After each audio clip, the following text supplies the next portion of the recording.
E são muitos assuntos importantes no mundo nesta segunda-feira. Um tema que toca, inclusive, a questão, e vou iniciar por isso, um tema que toca aí a questão da dissolução da antiga União Soviética, foi a declaração do embaixador chinês. Gente, essa notícia é importantíssima, tá? Eu vou dividir com vocês para a gente começar. Declarações do embaixador da China na França, né? Lu Shaye, que disse o seguinte, uma entrevista na televisão, onde ele diz que os ex-países soviéticos não têm status efetivo no direito internacional. Isso gerou uma polêmica imensa, com várias das ex-repúblicas soviéticas e vários países que também manifestaram sua surpresa ou sua indignação com esta fala. Então, vou repetir, o embaixador chinês na França provocou indignação, principalmente na União Europeia e em algumas das ex-repúblicas soviéticas, ao sugerir que ex-estados soviéticos não existem sob o aspecto legal. Essa é a primeira informação bombástica dessa noite.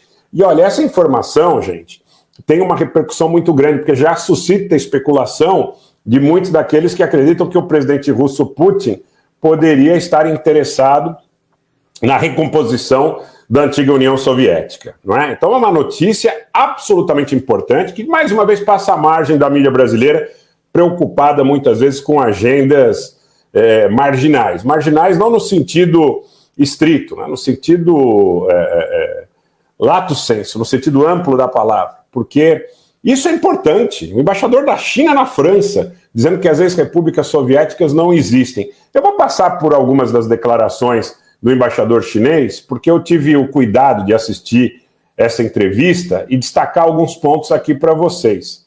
Então, eu destaco os seguintes pontos, lembrando, tá, que a Lituânia, a Letônia e a Estônia convocaram representantes chineses para pedir esclarecimentos. Tanto que o ministro das Relações Exteriores da Lituânia, Gabrielius Landsbergis, confirmou para a mídia nessa segunda-feira. Tá? Na Ucrânia, na Moldávia, na França e na União Europeia também aconteceram reações, não é, a esses comentários. Essa pergunta foi feita para o embaixador chinês quando o tema principal ali suscitado era a questão da Crimeia. Então, ele disse o seguinte, a pergunta foi suscitada no sentido de se a anexação da Crimeia seria ilegal pela Rússia em 2014. Então, vamos ali a resposta dele. Abre aspas, mesmo esses países ex-soviéticos não têm um status efetivo no direito internacional, porque não houve um acordo internacional para materializar seu status de países soberanos, fecha aspas. Depois de observar primeiro que a questão da Crimeia depende de como o problema é percebido, pois a região no início era russa e depois foi oferecida à Ucrânia durante a era soviética. Eu vou dizer aqui como um ponto, antes de continuar, efetivo, importante dessa conversa, gente, vamos compartilhar, vamos deixar o joinha. É crucial, Luzia, é um ponto crucial, que a situação da República de Artsakh é idêntica sob essa égide, e até mais séria, porque a maioria de população armênia na República de Artsakh é muito mais expressiva, historicamente, e no aspecto temporal também muito mais elástico, o fato da presença de população armênia e a entrega do Stalin para a administração como um oblast autônomo no período soviético para Baku, com o objetivo de mitigar a expressão da nacionalidade, para criar a identidade soviética. Esse é o ponto. Então, quero lembrar que tanto o embaixador da China como o ministro de Relações Exteriores da Rússia, Lavrov, que hoje fez uma declaração dizendo que Pristina não representaria os sérvios do Kosovo, e fez uma analogia com o Donbas. Ele esqueceu de Nagorno-Karabakh, ele esqueceu de Artsakh. Então, eu fiz uma postagem no Twitter para lembrar que aí tem a questão de Artsakh, que também é importante, é sine qua nessa equação, tá? Não podemos esquecer e não podemos trabalhar com pesos e medidas diferentes para fatos idênticos, né? Giovanni Diedrich, seja bem-vindo.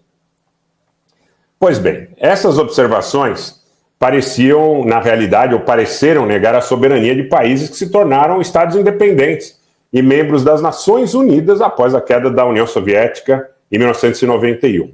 E ocorrem no seio desse conflito entre a Rússia e a Ucrânia, não é? Principalmente, gente, porque tem aquelas falas do Putin, onde muitas vezes ele contesta, de alguma forma mais ou menos explícita, a própria característica da formação do Estado ucraniano.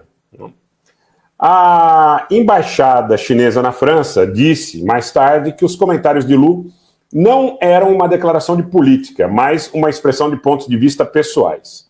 Sobre a soberania territorial, a posição do lado chinês é consistente e clara.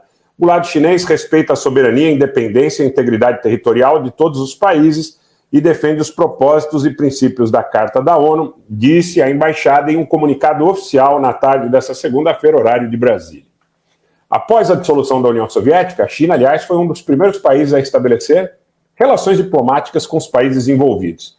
E a China sempre trabalhou para desenvolver amizade bilateral e cooperação de acordo com os princípios de respeito mútuo e igualdade. O lado chinês respeita o status das repúblicas nascidas após a dissolução da União Soviética como países soberanos, acrescenta a nota. Até agora, Pequim se recusou a tomar uma posição muito clara em relação à questão do conflito na Ucrânia, porque até aqui Pequim fala na possibilidade de construir um acordo de paz, de pedir moderação a ambas as partes. E, na realidade, tem um laço, que eu diria que circunstancialmente é inequívoco, de aprofundar a questão, inclusive, da estrutura do relacionamento econômico com Moscou. Essa declaração da embaixada chinesa na França continuou.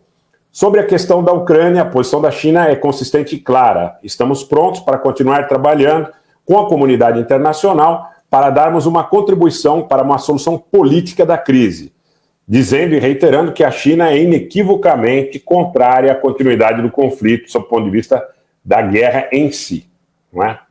Bom, agora eu vou para alguns comentários, inclusive do Borrell, do chefe das Relações Exteriores da União Europeia, que disse que a China será discutida durante uma reunião de ministros de Relações Exteriores da União Europeia nesta própria segunda-feira. Reunião essa que, inclusive, já deve ter sido realizada.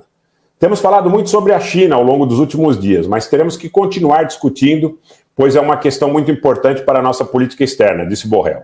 Os ministros das Relações Exteriores da União Europeia também abordarão a situação na Moldávia e na Geórgia, pois veem esses países como uma situação onde a ameaça de que novos cenários como o da Ucrânia sejam colocados aí em prática, que venham à tona. A Moldávia, vocês sabem, é um país pequeno que fica ali a sudoeste da Ucrânia e que está praticamente aí no fogo cruzado desse conflito. A Geórgia está no Cáucaso, lá em direção já ao Cáucaso Norte, faz fronteira com a Rússia mais a leste, né, e também está sob os holofotes. Vocês acompanharam aqueles processos, manifestações, a questão da lei das organizações não governamentais, e apareceram ali bandeiras da União Europeia. O primeiro-ministro foi bastante taxativo no sentido de dizer que a Geórgia não seria utilizada como uma segunda frente nesse conflito, tá? Bom, informações estas, não é, que nós vamos tratar no momento oportuno, relativas aí aos laços da União Europeia com a China e, eventualmente, a questão de Taiwan.